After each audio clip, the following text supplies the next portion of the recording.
ကဲဒီတစ်ခုတော့ error code ဖတ်မယ်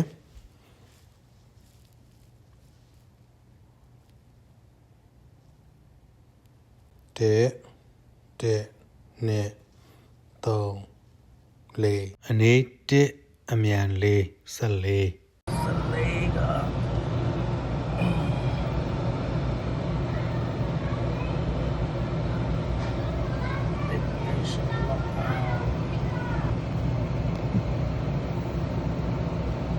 14ကcontrol power reset after 2 hours so to 34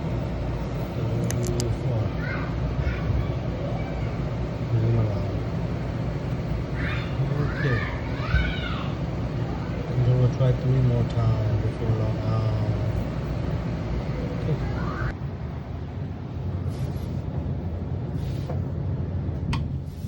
power ဖိလိုက်ပြီဒီ14 error ကframe sensor နဲ့ပတ်တဲ့ error ဖြစ်တယ်ဒါကြောင့်ဒီ frame sensor ကိုထုတ်မယ်ပြီးတော့ copper နဲ့တိုက်ဆေးမယ်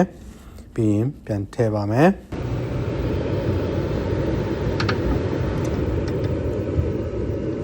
မီဂျစန်တောက်လာပြီဒီမှာခဏစောင့်မယ်ကျွန်တော်တို့15စက္ကန့်လောက်ဆိုရင် gas မီစပွင့်မှာဖြစ်တယ်Okay, gas မီပွင့်သွားပြီ gas မီပွင့်သွားပြီပြန်မပိတ်တော့ဘူးဆိုရင်ဒါကောင်းတဲ့လက္ခဏာဖြစ်ပါတယ် Okay ခုတော့ရသွားပါပြီခင်ဗျာအားလုံးကိုကျေးဇူးတင်ပါတယ် Bye bye